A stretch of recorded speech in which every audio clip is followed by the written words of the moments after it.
ฟังเอาเนื้อสุมเฮาคอยที่เว้าก็เรื่องกาบหน้าฟันลูกหลานเอ๋ยจดจำเอาทอนมันละมีแต่ก่อนต้มนั้นละบ่มีควายบ่ดีก็ทำกินซ้ำบ่ได้ควายลาดไม้แทบบ่ทันกินดินมันเหนียวติดลูกเผือซ้ำบ่อ่อนเพื่อนคอยบอกก็ตีนที่เอาแม่นาสะแกก็ดังเดียวกันนี้บ่สร้างตีก็ด้วยเหตุอันใดมันละเหลือแห้งไขทั้งเผือทั้งขาผลพญาตแทบบ่รอดตัวมันให้เจ็บหัวตาเจ็บท้องมันไล่ปวดท้อง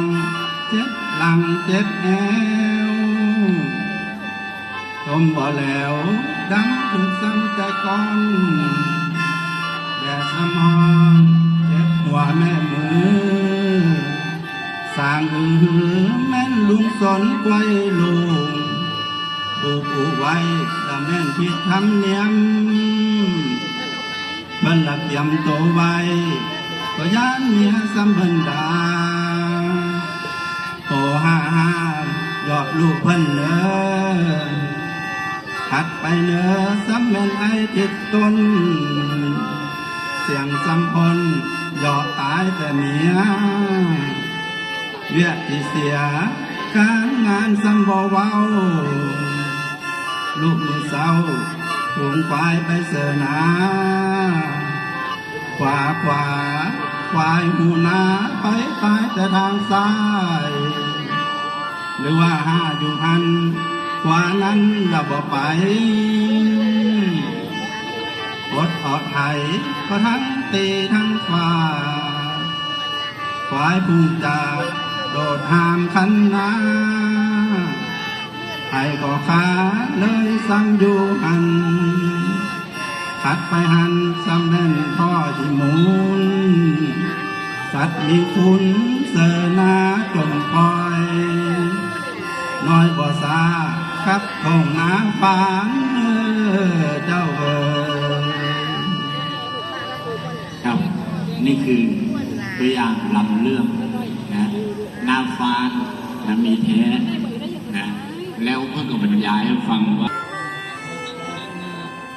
ฟังดีนะสายมาสู่บรรฟันน้องเหียนทางให้สัมผัสปานาน้องเหียนเอ็ดนาสัมผัสเขาเหียนน้องสู้เพื่อนละญาติเขาเสียเหียนมีเพื่อนเพื่อนละทิ้งเอาใดให้สิ่งใดทิ้งไปซะก่อนไว้ผู้สิ้นบ่ได้จังได้เป็นน้อยเมื่อหลุนน้องอยากถามข่าวอายข่าวนางนาน้องอยากถามมันชายบ้านข่าวนั่งเขาน้องอยากถามมันชายบ้านอายแก่เจ้ามีเมียแล้วหรือว่ายังน้ออายเอ่ย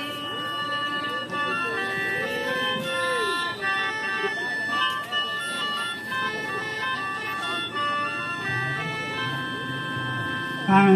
เอาเนื้อสาวหมอลำทุกฝัน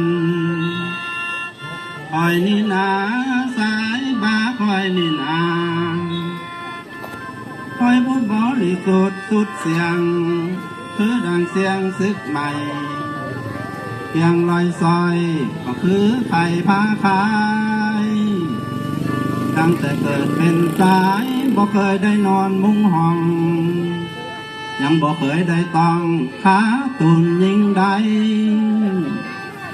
สู้แต่น้อยสู้แต่กบอายก็วาง สู้แต่กลางอายก็ยังได้ปล่อยสู้แต่น้อยอายก็ยังปล่อยวางไปอายนี่นาสายบ้าอายนี่นาคือหนึ่งไม้ดูร้อนตั้งอยู่กลางดงอายส่งเสียซ้ำบ่มีเครือเกี่ยวเครือคุมที่เกี่ยวหัวคุมพยานตายเครือหวายที่เกี่ยวเครือหวายก็ยานหลอนยังบ่มีคู่ซ้อนแต่อายสายบ้านเจ้า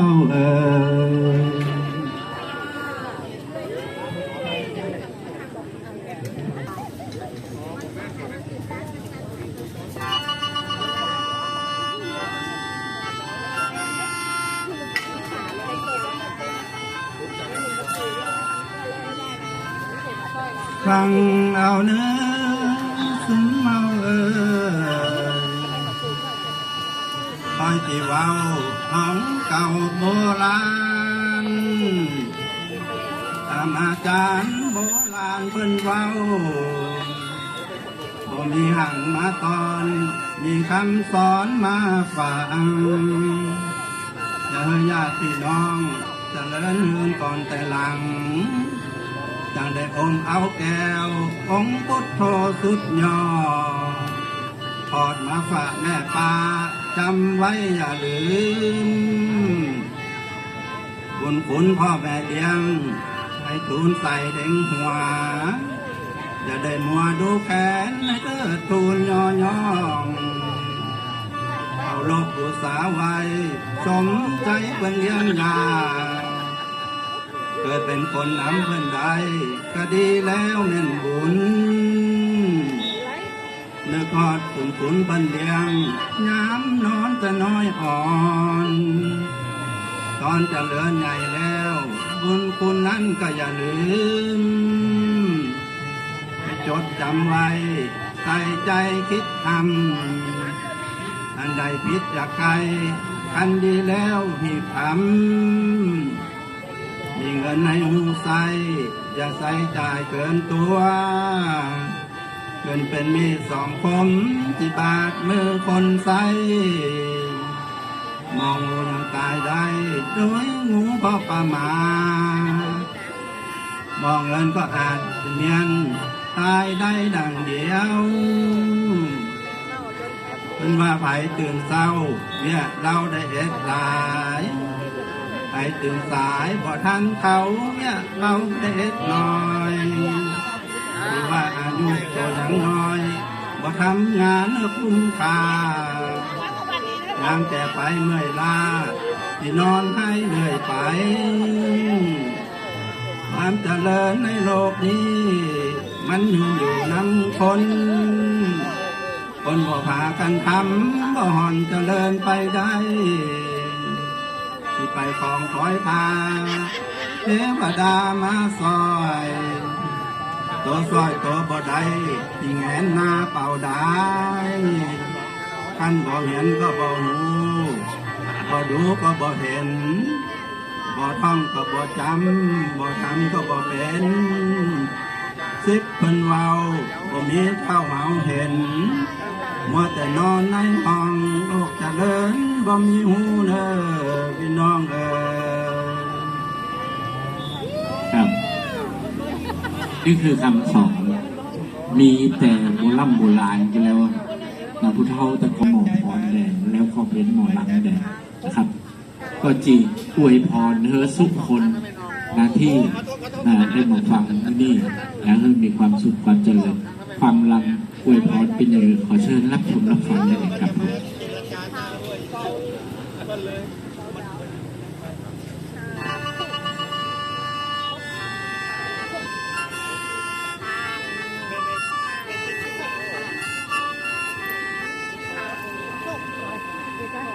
ฟังเอาเนื้อ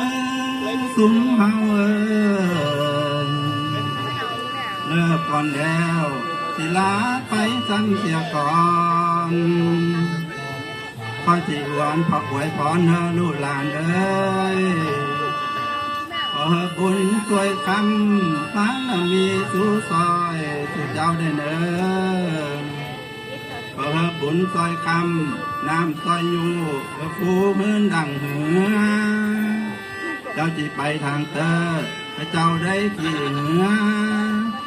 ไปทางเหนือเจ้าได้ขี่สร้างพระเจ้าได้เป็นนายห่างก็นายเอกนายโทอันว่าโปรยภายหายอย่าได้มาบังเดียว